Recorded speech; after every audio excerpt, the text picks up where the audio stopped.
The morning light flashed across the windshield of Officer Brooke Halston's patrol cruiser, catching the gold edge of her freshly issued badge. She adjusted it in the rearview mirror with meticulous care, angling the reflection just enough to admire the gleam.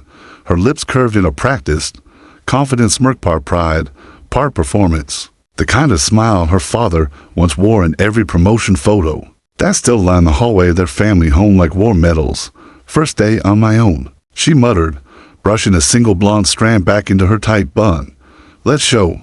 And what command presence really looks like. The city precinct parking lot was already filling with late shift patrol cars and sleepy-eyed officers balancing donuts and coffee cups. But Brooke had arrived early on purpose, not to learn from anyone. She'd done enough of that at the academy, graduating second in her class. No, she came early to remind everyone she was ready to lead, to control, to dominate. As she stepped through the precinct's back entrance, boots striking linoleum with sharp authority, a few heads turned. One senior officer, Sergeant Doyle, offered a quiet nod. He'd trained her for a few weeks and learned quickly not to waste his breath. She was polite, polished, and completely resistant to correction. "Halston," he said as she passed. "You know your beat." "Got it memorized." Her voice was smooth, but curt. She didn't slow her stride.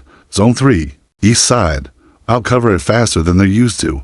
He blinked after her, then turned back to his paperwork with a side dot in the locker room. She checked herself one more time in the mirror. Belt straight, boots shine, radio clipped, cuffs tight, hand resting just above her holstered sidearm. She didn't just want to look like a cop. She wanted to be the kind of officer whose authority would never be questioned. Her father's words echoed in her memory like gospel. "Respect is earned by dominance, Brooke. Don't let anyone think they're equal once you put that uniform on." Elsewhere, beneath the tall archways of the downtown courthouse, Judge Elijah Turner adjusted his robe in his private chambers. His hands were slow, but deliberate, folding the fabric with a care that suggested the weight of what it symbolized had never lessened. Behind him, the blinds were cracked just enough to let in the morning sun, streaking his desk in thin gold lines. Turner didn't rush. He never did. Every motion was calculated, efficient, composed, and grounded in purpose. He had learned long ago that the system didn't reward haste, only precision. He sat and reviewed his docket. The new quarter had delivered exactly what he expected, a string of contested misdemeanor arrests, most of them involving young officers and black defendants. Turner leaned back in his chair and exhaled, eyes scanning the names, the charges. The language used in the reports always familiar, always loaded, loitering. He murmured to himself, disturbance, resisting, words that could mean anything or nothing at all. His clerk entered quietly, laying a manila file on his desk. "Update from the chief's office, Judge. They've assigned you to handle early hearings on procedural violations for the new patrol recruits." Turner raised a brow, but said nothing. His hand rested gently on the file. "Thank you, Miriam." She nodded and slipped out. Alone again, Turner flipped the file open. His fingers paused on a photo clip to a preliminary report. A young man, black, maybe early 30s, arrested the day prior outside a bookstore. The officer's name on the report, Halston. B. Turner's eyes narrowed down at the precinct. Brooke snapped her seatbelt into place and turned the ignition. The cruiser purred to life. She glanced at the computer terminal mounted to the dash, already pinging with her route details. She flexed her fingers around the steering wheel. This was what she trained for. This was her field now. Her authority would go unquestioned. She would make sure of it. To buildings away. A man waited on a street corner for a ride home from teaching his morning class. Neither of them knew yet that they were on a collision course, but Judge Turner would, soon. The afternoon sun bled across the east end of the city, coating brick walls and sagging awnings in amber hues. Brooke Halston's cruiser rolled through the neighborhood like a shark through shallows. Quiet, heavy, watchful, her eyes flicked between the windshield and the sidewalk, scanning, not for crime, for control. Zone 3 wasn't the polished suburbia she grew up in, but she didn't flinch at the graffiti or the cracked pavement or the glances thrown her way. As she passed, she didn't see community. She saw variables, unpredictable, potentially hostile. Her dispatch crackled to life. Unit for 138. Possible suspicious individual near Stanton and 52nd. Call estates male loitering outside Commerce. Requesting officer to investigate. Brooke tapped the MIG with practiced ease. For 138 10. Rude. She turned down the narrow street and spotted him almost instantly. A tall black man in a navy cardigan and khakis, leaning against a lamppost outside a locally owned bookstore. One hand clutched a canvas tote bag, the other scrolled casually. On his phone, he didn't glance up as her cruiser slowed. That was his first mistake in her mind. Too casual, too unaware, too confident. She pulled the vehicle to a stop and stepped out slowly, hand resting atop her holstered weapon, not out of necessity, but for optics. "Sir," she called. Her tone clipped. "What's your business here?" The man looked up, surprised but calm. "Waiting on someone," he said simply, slipping his phone into his pocket. "My friend owns the shop. We're grabbing coffee next door in a bit." Brooke took a step closer, boots crunching gravel. "Got ID?" His brows rose. "Why?" She didn't answer. Didn't need to. In her mind, her badge was the answer. The only one that mattered. He hesitated for a split second. Not because he was hiding anything, but because he'd been here before too many times, in too many variations of the same story. He reached slowly into his pocket. "That was mistake number 2. Hands where I could see them." Brooke barked, her voice louder now, enough to make heads turn from across the street. Someone paused at a bus stop. Another passerby pulled out a phone. The man raised his hands, wallet dangling from one finger. "I'm just..." "Turn around." "Hands on the wall," she said, stepping closer. "Right now." Confused and humiliated, he complied. Her cuffs were out before he finished the motion. Across the street, a woman stepped out of the bookstore just in time to see her friend, the same friend she'd invited to lunch, the one she worked with in the literacy nonprofit, being yanked backward into a patrol car. Her scream was muffled by the cruiser door slamming shut. Back at the precinct, Brooke filed her report with mechanical efficiency. She marked him down as non-compliant and noted verbal escalation. She referenced furtive movement and unknown threat level. She didn't see the bookstore, didn't see the lunch plans, didn't ask. She had her narrative. She told herself she'd done the job, that the streets were safer now. That presence and posture were everything. She didn't notice the 2 veteran officers watching from the corner of the squad room. Sergeant Doyle sipped his bitter coffee without a word. Officer Lynn crossed his arms and stared at the monitor, replaying Brooke's body cam, his jaw tight. "She's gonna end up in Turner's courtroom," Lynn muttered. "He'll get that report line by line." Doyle exhaled through his nose. "She won't know what hit her." At dawn the next day, Judge Elijah Turner stood in front of the mirror in his chambers, knotting his tie slowly. There was a silence in the room, heavy and practiced, the kind of silence that grows roots over time. The only sound was the soft creak of leather as he adjusted his robe. He didn't look at the docket right away. He already knew the name that would be there. The rest had already started. Ripple's texts from colleagues, a flagged video from a civilian social media, and the police report delivered to his desk in a manila folder that felt heavier than its paper contents should have allowed. Subject: Andre Ellis. Arresting officer: B. Halston. Turner sat down and flipped through the report. The language was textbook: suspicious behavior, potential threat, refused to comply, resisted verbal command. But the language was too perfect, too mechanical, the type of script you can only recite if you've been trained to recite it. He leaned back in his chair, the warm wood creaking beneath him. Halston. He remembered that name. Captain Halston had been part of the internal affairs cover-up during his own wrongful arrest decades earlier. And now here she was, his daughter, it seemed, carrying on the legacy of clean uniforms and dirty stories. Turner didn't smile. He didn't speak. He simply reached across his desk, pressed a button on the intercom, and spoke calmly. "Miriam, notify the clerk's office. The arraignment for Andre Ellisby. The city, I'll take it." He let the button go, then opened the folder again. The report lay before him like a challenge. Another chess game. Another rookie who'd mistaken a badge for truth. Another moment where power thought itself untouchable. But not in his courtroom. Not this time. The courtroom was already full when Officer Brooke Halston walked in. She hadn't expected that. She paused just inside the double doors, her eyes flicking across the crowd. Press suits, community members, a few faces she recognized from the precinct but more from the surrounding neighborhood. The gallery buzzed with a quiet anticipation. Like a theater audience seconds before the curtains rose. Phones were off. Eyes were on her. She squared her shoulders and walked forward, boots clicking sharply on the stone tile. Her uniform was pristine, hair regulation tight, expression cool. It was supposed to be a routine arraignment until she saw him, seated high behind the mahogany bench, framed by the seal of the state and the morning light streaming through stained glass, was Judge Elijah Turner.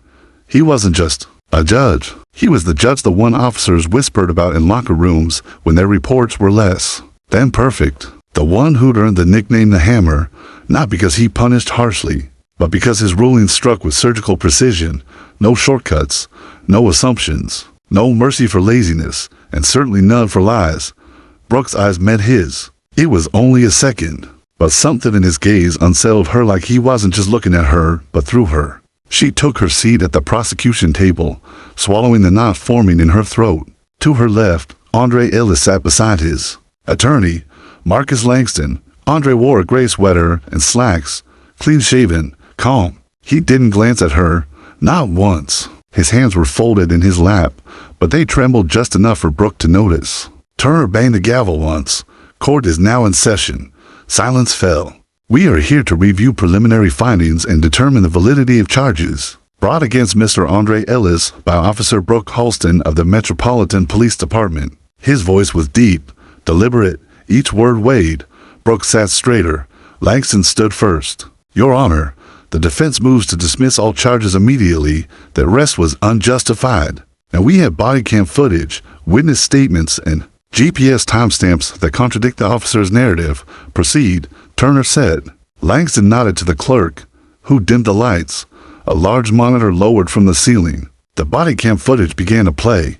There was Brooke approaching Andre Ellis. Her voice filled the room, cold, clipped, commanding. No introduction, no explanation, just a demand for ID, then shouting. Her voice rose quickly as Andre calmly asked why she was detaining him. Then the part Brooke hadn't expected to see from this angle, the bookstore owner running out, shouting, "He's with me." The moment when she cuffed him anyway. In the courtroom, there was no reaction, no gasps, no murmurs, just that same heavy silence. Langston paused the video. Your Honor, the officer claimed Mr. Ellis was loitering. The footage shows he was standing still for no more than 2 minutes before being approached. She described erratic movements, none are visible. She noted noncompliance. He asked a lawful question. And most importantly, her report never mentions the eyewitness who stated clearly that Mr. Ellis had reason to be there. Turner turned to Brooke. Officer Halston, do you stand by your report? She cleared her throat. Yes, Your Honor. The video doesn't show the whole situation. He was defiant, and I perceived a threat. A threat. Turner repeated, his voice flat. Please elaborate. Brooke hesitated. He didn't respond the way most people do when approached by law enforcement. His posture, his tone, he didn't seem afraid. That could be a red flag. We're trained to recognize behavioral cues. And what behavior, exactly, Turner asked slowly, suggested danger to you? She opened her mouth, closed it. The courtroom watched her fumble. Her silence rang louder than any speech she could have made. Was he holding a weapon? No. Sir, did he raise his voice? Make a sudden movement? No, sir. Turner leaned forward, resting his hands atop the bench. Officer Halston, are you familiar with the term presumption of threat? Yes. Then perhaps you can explain why that presumption so often applies to black men doing everyday things, standing, waiting, speaking. Brooke stiffened. I don't see race, Your Honor. I see behavior. Turner didn't blink. Then perhaps the issue is what you've been taught to see as threatening behavior. A quiet gasp rippled through the courtroom, but Turner wasn't finished. He pulled out a document from his folder.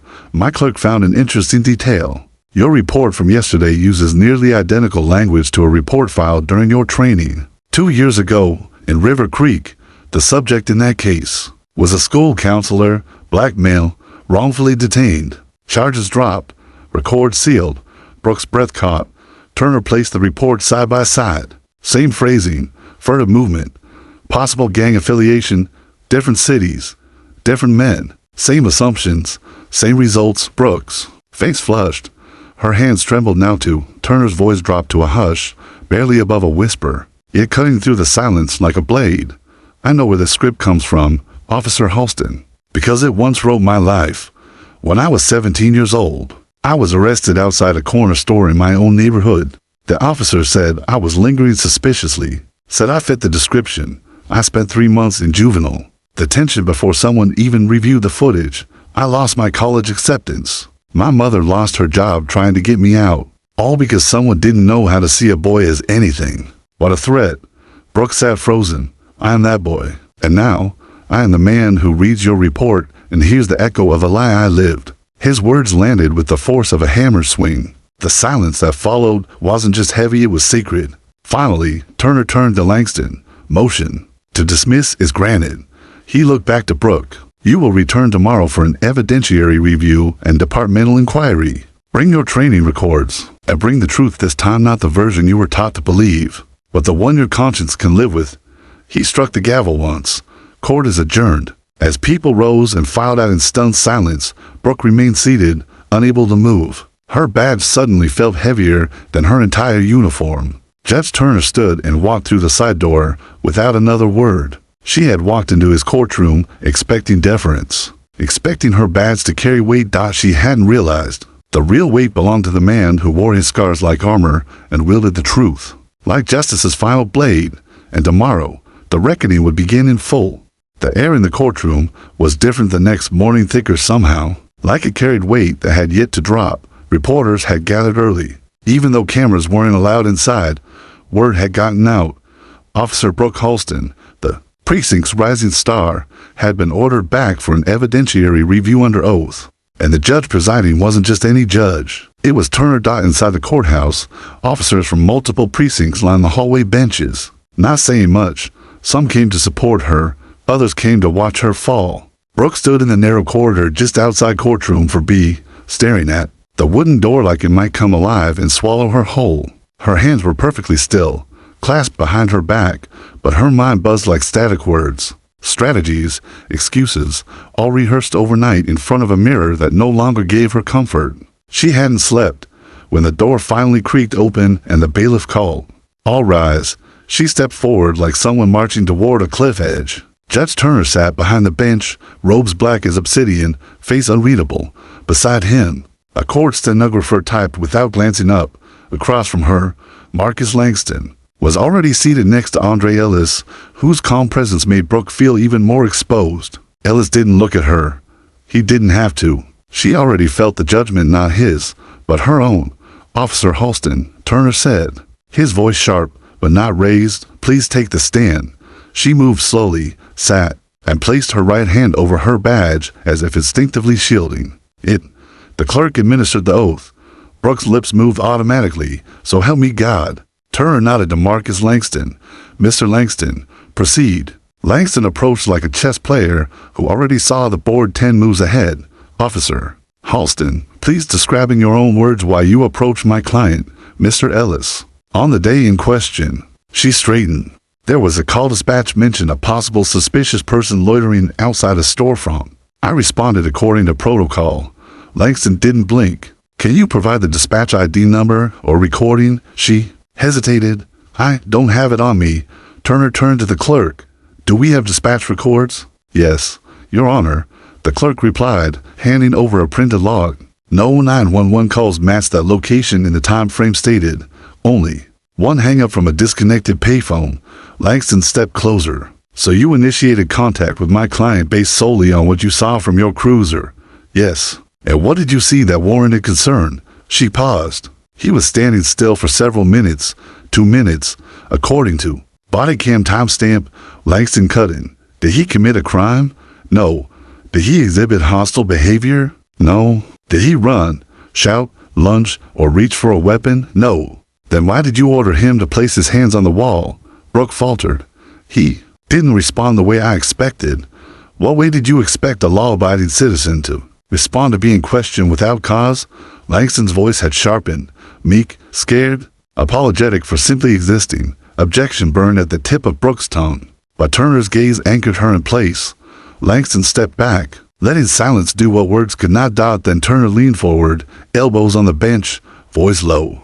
"Officer Halston, you claimed in your report that Mr. Ellis made a sudden, threatening movement, a phrase used, I noted, in 6 of your last 9 incident reports. Please describe this threatening movement." Her mouth was dry. He reached for his wallet After you asked him for ID, yes. And he announced he was doing so, yes. Turner was quiet for a beat. Then why did you list it as threatening? She glanced down, hands twisting in her lap. Because that's what I was trained to recognize as escalation. Langston turned sharply. Who trained you to see compliance as escalation? Officer Halston. Brooke didn't answer. Turner tapped his pen slowly against the desk. Do you know what it's like? He said, voice soft, but rising like a tide, to be taught that your skin color is a provocation, that your silence is hostility, your calm is resistance, your presence is presumed threat. Brooke stared at him. I do. He continued.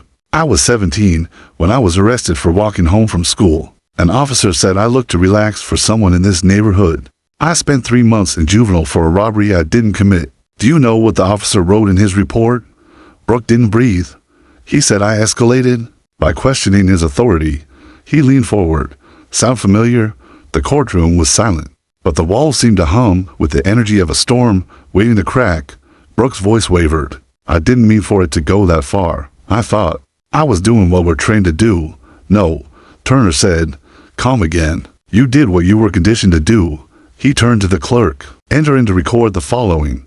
Officer Brooke Halston has admitted under oath that Mr. Ellis did not resist, did not pose a threat, and that her report included language inconsistent with the observed reality. We will forward this testimony to Internal Affairs for further review. Brooke's lips parted, wanting to object, wanting to explain, but the gavel had already dropped. Before she could rise, Turner spoke again. Officer Halston, remain. We are not finished. She blinked. Sir, there are patterns in your reports I find disturbing. You're not alone in this, but you may be the only one in your department whose paperwork has now reached my desk 3 times in 6 months. Brooke's heart sank. Turner turned to the court officer. Subpoena all body cam footage and arrest records from Officer Halston's prior stops, especially those made during her field training in River Creek. Brooke opened her mouth. You may wish to consider legal representation, Turner added. This may expand beyond departmental review. In the gallery, reporters exchanged glances. Andre Ellis remained still, eyes cast downward, not in defeat, but restraint. The courtroom buzzed now, quietly, powerfully, like the rumble of fault lines shifting beneath the surface. Brooke sat, statue still, realizing this wasn't just about a single arrest anymore. It was the beginning of a collapse, and she might be the first piece to fall. The precinct was quieter than usual that evening, unnervingly so. A few officers moved through the halls with hushed tones and wary glances. The air felt charged like the moments before a storm finally breaks open. Brooke Halston walked through the station in a fog, her report folder clutched tightly under her arm. No one stopped her. No one offered a nod. Even Sergeant Doyle, who usually gave her half-hearted encouragement, turned away when their eyes met. She didn't blame them. Her testimony had sent a ripple through the department, and everyone knew it. Word travels fast when a judge is formidable. As Elijah Turner publicly accuses an officer of falsifying reports, especially when he does it with such deliberate, terrifying grace. She reached the small shared office where she once sat laughing with her training officers. Now it was empty. The screen of the shared terminal blinked with a login screen. She dropped into the chair and opened the folder, her hand shaking slightly. Judge Turner had ordered a full review of her training history, including her time in River Creek, a department known for being hard-nosed and results-focused. She'd thought she'd thrive there. Her instructor said she had a gift, quick to assert control, comfortable under pressure, able to see threats others missed. But now she was forced to ask, what exactly had they taught her to see? She logged in using her old credentials, surprised they still worked hand-accessed. Her field training evaluations. A surge of nausea rolled through her as she scrolled past a list of flagged incidents. One after another, with almost identical phrasing, resisted verbal commands. Potential gang affiliation, furtive gestures, non-dash compliance. And every suspect, Black or Latino. She clicked on the oldest report, an arrest of a teenager named Malik Owens, 16 years old, charged with obstruction for allegedly refusing to provide ID while loitering. There was no video file attached. The system marked it corrupted data. Her stomach twisted. She checked another. Then another. Corrupted. Missing. Corrupted. All the same. She slammed the folder shut and backed away from the desk, the room spinning. They trained me with ghosts, she thought. They taught me how to lie and called it truth. A sharp knock at the office door pulled her back. It was Internal Affairs Detective Regina Flores and an IT specialist in a dark blue windbreaker. No formalities, we need the system, Flores said, holding up a warrant. Judge Turner authorized immediate seizure of any internal records related to Officer Halston's field training. Brooke stepped aside, numbed-eyed as they plugged in their drives and began pulling logs. Flores studied her.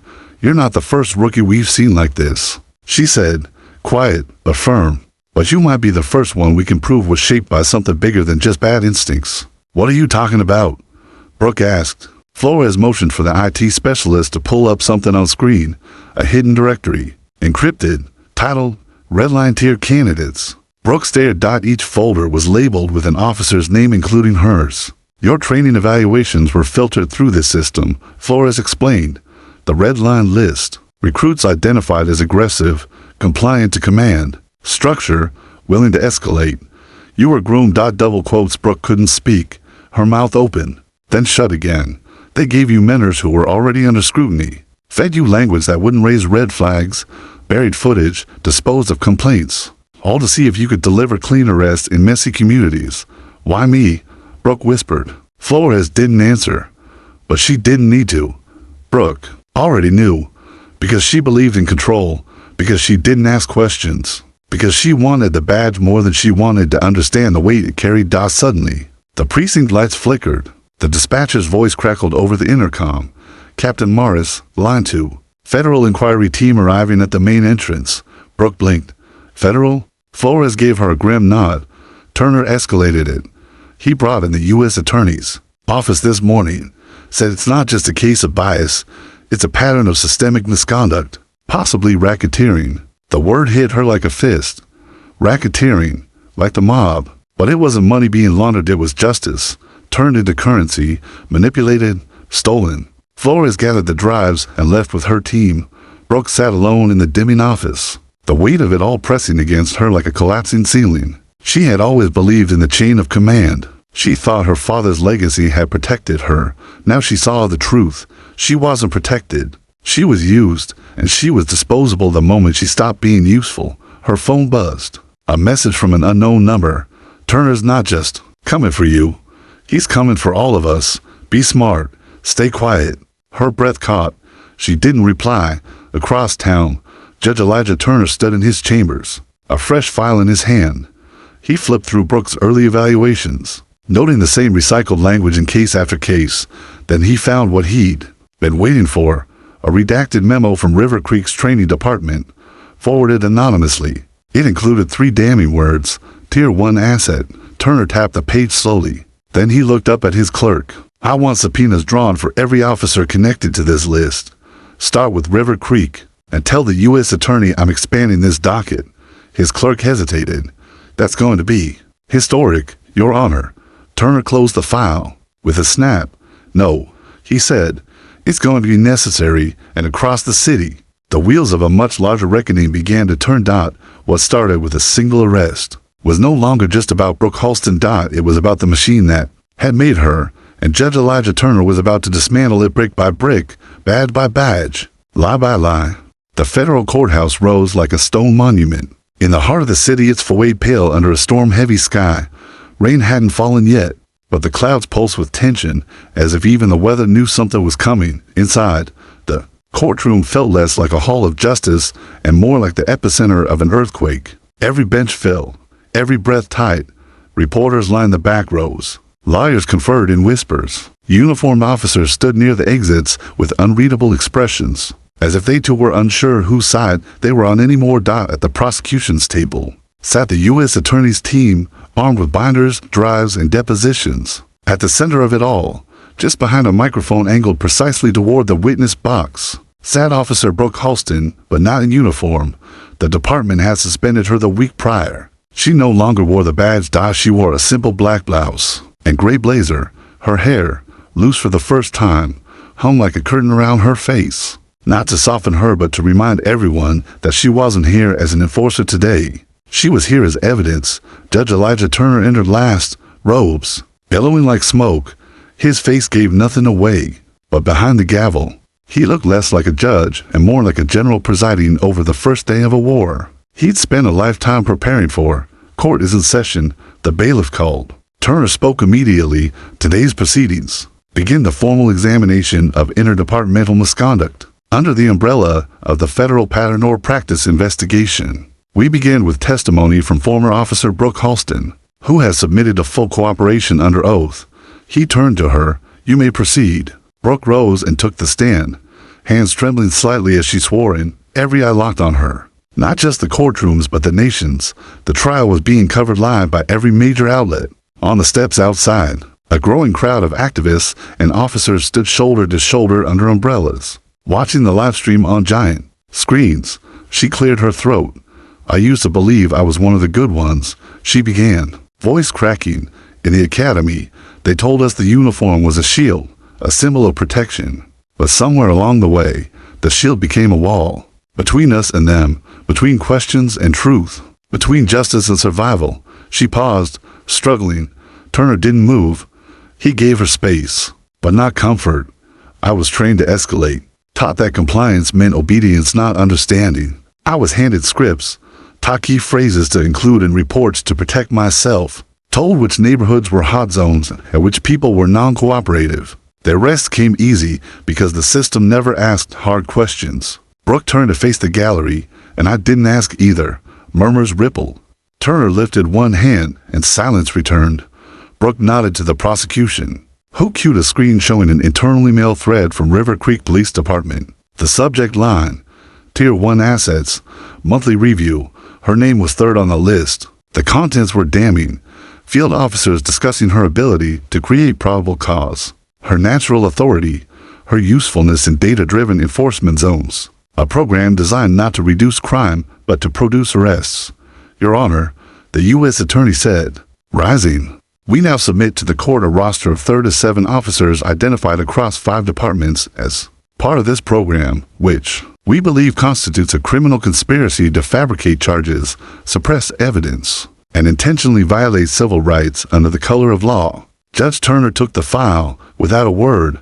Brooke's voice returned, smaller now. I thought I was serving justice, but I was serving something else entirely, something hollow, something dangerous. She looked to Andre Ellis in the gallery. He nodded, once silent, but not unkind.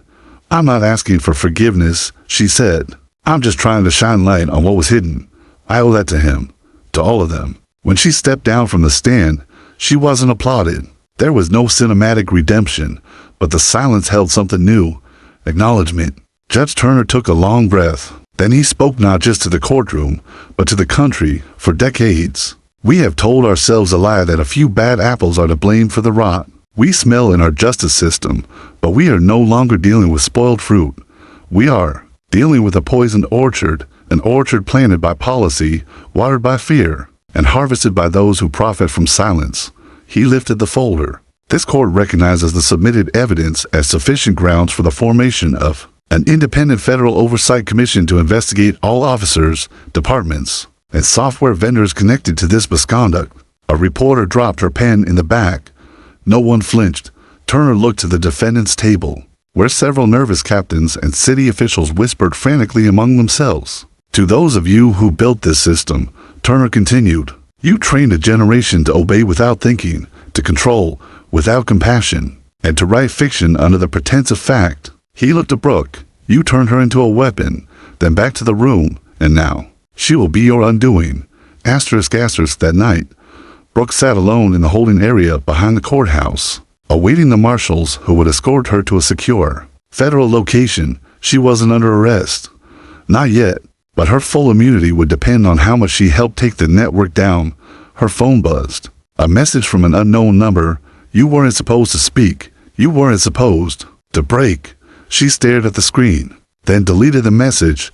Minutes later, another visitor appeared. It was Judge Turner. He entered quietly. No bailiff, no entourage, just the weight of everything that had happened. I wasn't sure if you'd want to see me, Brooke said, not meeting his eyes.